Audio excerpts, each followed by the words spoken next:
Hey guys, I just wanted to give my East versus West predictions for this Saturday. And I do have my cheat sheet here so I don't miss any matches. Unlike most Americans, I do not care what country you're from. I will give my honest opinion. Who I pick to win is not necessarily who I want to win. So straight off the bat, the one match I'm not sure about is Batcho Saganishvili versus Adam Warzinski. I don't really know Batcho, but if he beats Adam, he's definitely like super strong. The Georgians say he's close to or around Zurab's level. If this is true, he should beat Adam, but since I don't know him, I'm going Adam because I know Adam is super strong. Probably, I don't want to make, I don't want to say anything that's not true, but I'd say he's probably close to top 10 in the world at 90 kilos. This match is at 95, but Adam can make 90 pretty easy. Zurab versus RVJ. I would be pretty surprised if Zurab loses. He just won the AMC tournament at 95 kilos, and in my opinion, I'd say he's top 2 in the world at that weight, him and Sasho. Rob hasn't really pulled much in about 3-4 years, if any. Or he pulled Sasho, that was the only time he pulled. So I think Sasho and Zurab would be close, and Zurab might actually beat Sasho because they'd both hook, and Sasho beat Rob easily. I do think that style-wise, though, Zurab is a better match for Rob, because Rob might take Zurab's hand. But even if he does, I don't know if he'll be able to pin him. Stylistically, Rob does have a good style for beating Zurab, but I just think Zurab's too good for Rob. If it goes anywhere near a hook, it should be pretty easy for Zurab. So I think probably minimum 30% chance Rob takes his hand, but probably so 70% chance, at least 30% chance that RVJ takes Zurab's hand, but still only like a 25% chance he pins Zurab, even if he takes his hand. Dave Chafee versus Ravaz. Almost everyone's picking Dave Chafee, and I agree. However, I certainly don't think it's going to be easy. I think it's going to be very, very hard. I think they're pretty even probably in stamina. I don't think either one of them has great stamina. I think no matter where it goes on the table, I definitely think Ravaz is strong enough to give him a hard match. But I'm picking Chafee to win that one. Maybe even 3-0, but I think it'll be hard. If Chafee beats him easily, I definitely think Chafee's leveled up, because even Morozov, a lot of people say Morozov beat Ravaz easy, but the first round was actually really close. And then it looked like Ravaz gassed out, so. Alright, Georgi Zerano versus Arif Erdem. I just think that Arif is too big, and I don't want to say too fast, they're both fast, but it looks like Arif's really hard to get in the hook. And if Ziranov can get him in the hook or stop him in any position, I think he has a good chance to win on endurance, but I think Arif's probably just too strong and he'll go through him. Cody Merritt versus Alijan. This is actually one of the matches I'm most excited for. Pretty much everyone on the internet's picking Alijan to win, and not a lot, probably half the people or so are saying it's going to be easy. I certainly don't think it'll be easy. I think that I would have to favor Alijan. I say 3-1. I think the first match will be really close, and Alijan probably will get him because he has more endurance and he has more speed. But I think strength-wise is probably really even. If Alijan wins, I'd love to see him go against Dedekian at 105 kilos in the future, or maybe even 115 kilos. I did hear Alijan's 103 kilos right now, so he's like 227, which is about 15 pounds bigger than he's ever been. Doug Ehrlich versus Daniel Prokopchuk. Now, my original thought was that Daniel would win easily, but I think I am underestimating Doug a little bit. He is really strong. This match is at 85 kilos. Doug will probably be 85. Probably no more than 85 though. And Daniel will be probably 78 kilos perhaps. Yeah, I would be very surprised if Doug won this match. However, can he put the brakes on him and make him work? I don't know. Daniel beat Corey Miller really easily. He beat Yanis easily at Worlds.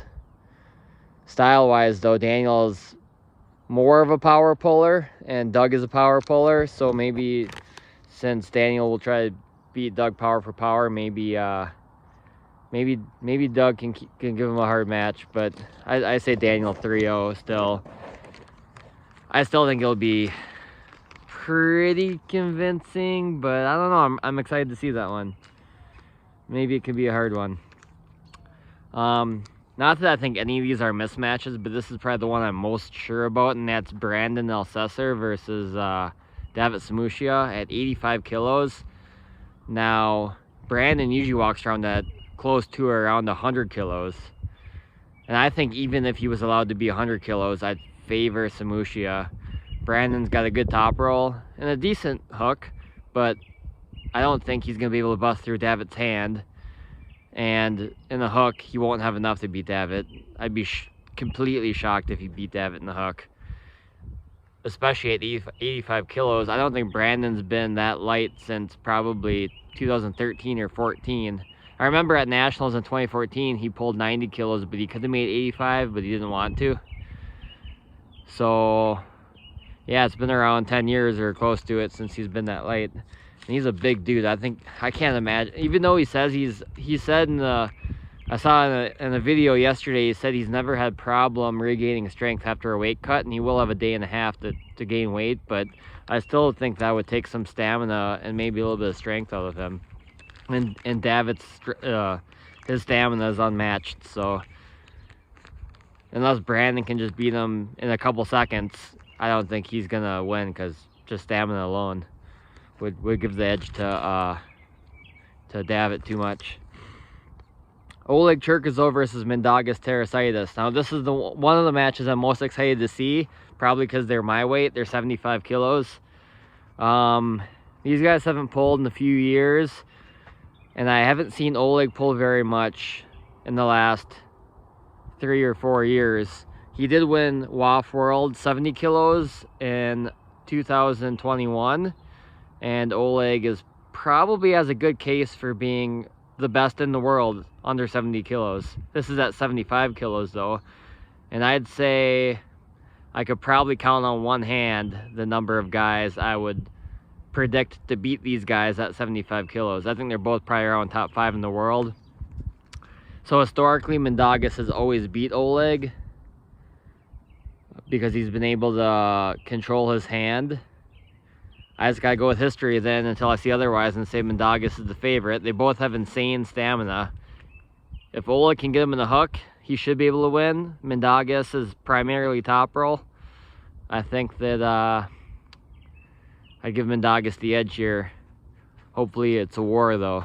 And not that I obviously have any say in the matchmaking, and I'm not telling anyone what to do, but I would love to see the winner of this match face Yanis in the future. I think that would be great. Okay, another one. Oh, I'll actually save that one for later. Okay, so Tobias Sporong versus Vitaly Laletin. My initial thought was that this match wouldn't even be very close, and that Vitaly would win pretty easily. But a lot of people online are saying it's going to be close because Vitaly isn't used to pulling someone with such a strong hand.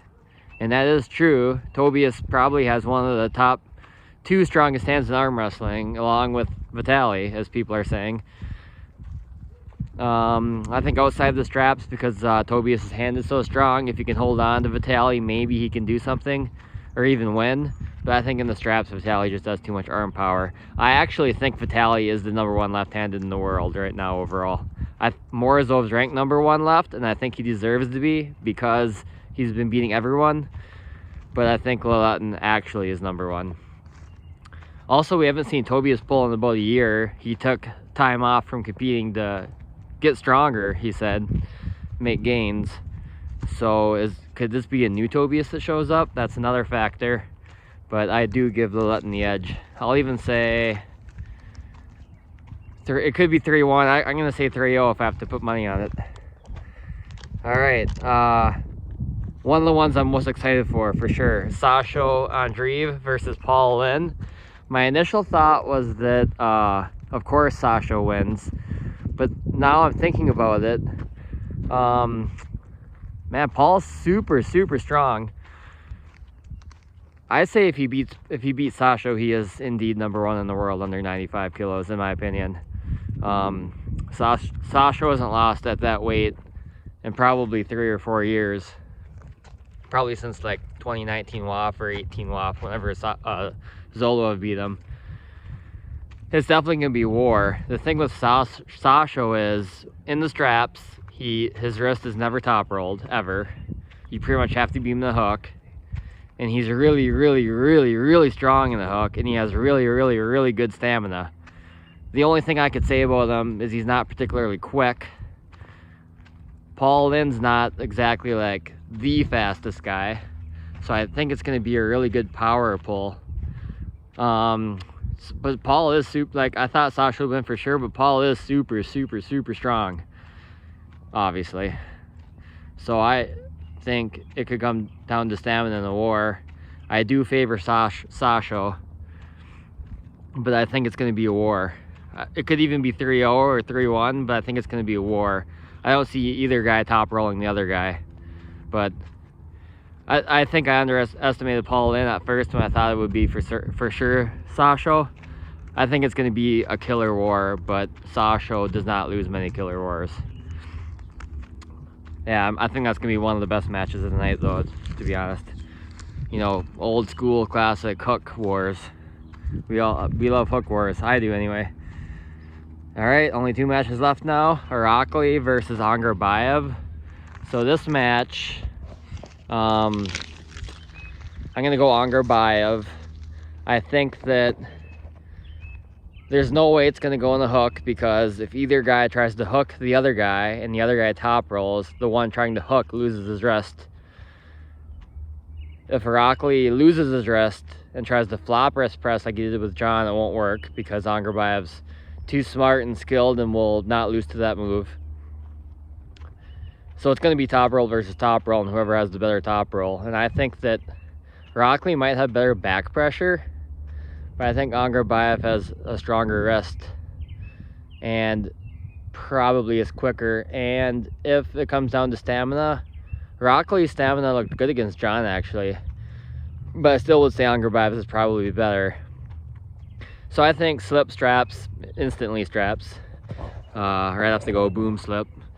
And then in the straps, I think it'll be like kind of center table, but like Angarbayev will have a little bit more rest, and Irakli will be over here, and it's going to be hard, a war. But I think I give the edge to Angarbayev because he's the full deal. He can pull any which way. His stamina's great, his speed's great, his table IQ is great. But if Irakli beats him, I think whoever wins this match is the man at 105 kilos. And Todd Hutchings is the only one that could challenge those guys. Like, I'm not saying Brzezinski couldn't beat those guys, but I think that they would definitely be favorites over John. Versus with Hutchings, he's the only other one that would be in contention for that #1 spot. Like, have a argument for being #1 now, anyways, since he did beat Irakli. But yeah, it's going to be a great war. And then the last match, obviously, Gennady Kvikvinia versus Devin Larratt. Oh boy. So I definitely go Devin. I think it's going to be a war. So initially, I thought that, obviously, Gennady was going to try to hook Devin and probably lose his wrist, but if you could get him in the hook, it'd be close. But now, based off of things I'm seeing, just them fooling around left-handed and I guess not press conference, but the pre-pull videos, and then seeing some exercises Gennady was doing in the gym. Now I think Gennady's going to try to top roll Devin. I think he's going to try to keep his knuckles high and go over his hand, which is actually a good idea because it's really hard to turn Devin inside. And the thing with Gennady is he knows how to beat the King's move. He's got excellent stamina, and of course he's got excellent horsepower. So he's got the tools to beat Devin. The one thing maybe missing is, not that his arm's short, but I don't think his arm is long enough. or I think a longer arm would be more advantageous against Devin, because a long arm is good against the King's move, I think. I think it'll be really close. Wars. Gennady could pull it off, but I think Devin's maybe just got too much stamina. Now, Devin is saying he's going to go on the hook with Gennady. If I had to guess, I'd say there's probably, I'll say there's like a 65 to 70% chance we do see a hook match at some point during the super match, but I'd be pretty dang surprised if Devin went in the hook with him round one like he's saying. I think he's just playing with him. I certainly think Gennady will go for a top roll and Devin will go to the King's move. The King's move / open arm top roll the first match. I'm going to go Devin 3-1. I think Gennady gets 1. And the match I'm looking forward to most is that one. Probably those last 3. Sasho and Paul Lin, Devin, Gennady, and Irakli on Grbaev. And also the 75 kilo match. So those are my predictions. Go get the pay-per-view Core Sports this Saturday.